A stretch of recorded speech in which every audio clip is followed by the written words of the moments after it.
let's talk about a problem that feels incredibly personal. You follow a guide, you install something powerful like Proxmox, and everything seems to go perfectly. And then?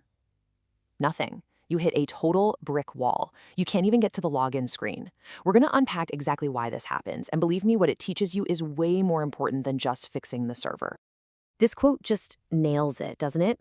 It's not some big, flashy error message. It's the complete silence that gets you. It's that deep, sinking feeling that maybe, just maybe, you're in way over your head.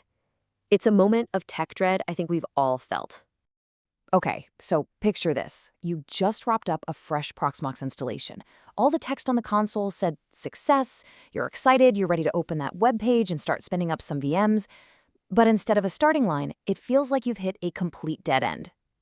And this is what's so maddening about it. You type in that IP address, you double check it, you hit enter, and you just sit there, watching the little spinner go round and round until the browser finally gives up. There's no clue, no access denied, no page not found. It's like the server doesn't even exist.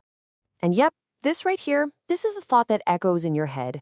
It's not being dramatic. After you've tried reloading the page for the 10th time, you genuinely feel completely and utterly lost. You followed the instructions to the letter, and the result is just absolute failure.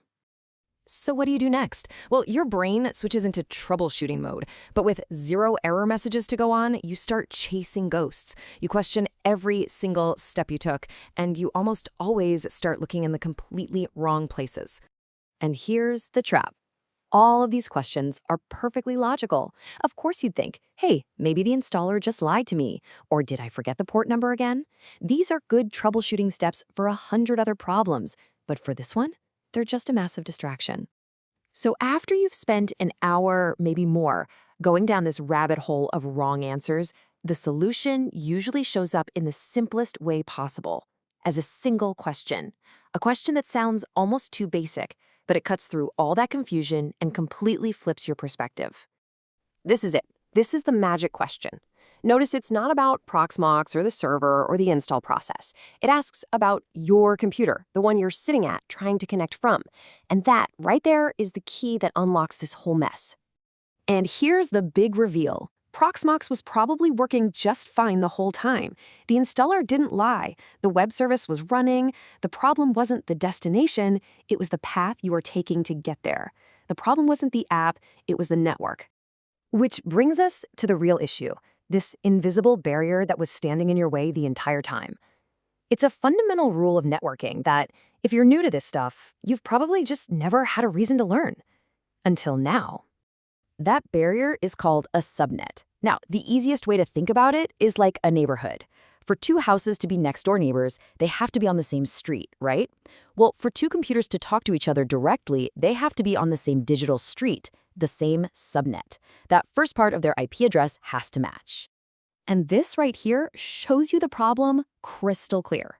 Your laptop, your desktop, it's on your home network, which is probably something like 192.168.1. something.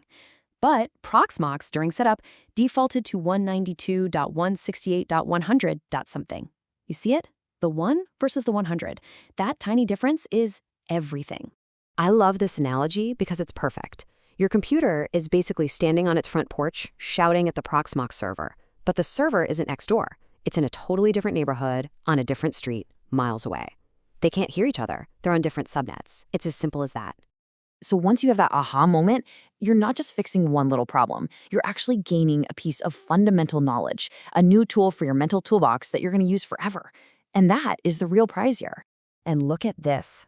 Once you understand why it's broken, the fix is almost laughably simple. You just figure out your home network's street name, you reinstall or reconfigure Proxmox to use an address on that same street, and that's it. You hit refresh, and boom, the login page appears like magic. Look, getting the server running is great, don't get me wrong, but the real victory here is that your brain just leveled up. You've fundamentally changed how you see these systems. You don't just see the application anymore, you now see the invisible network that it relies on to even exist. So what did you actually learn from all that frustration? You learned why networking people are so obsessed with IP addresses and subnets. You learned deep in your bones that devices have to be neighbors to talk. And maybe most importantly, you learn to always always check the basic connection before you start blaming the software.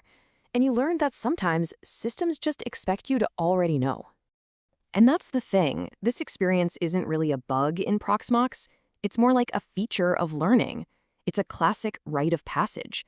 Getting past this hurdle is kind of like proving you're ready to handle more complex things.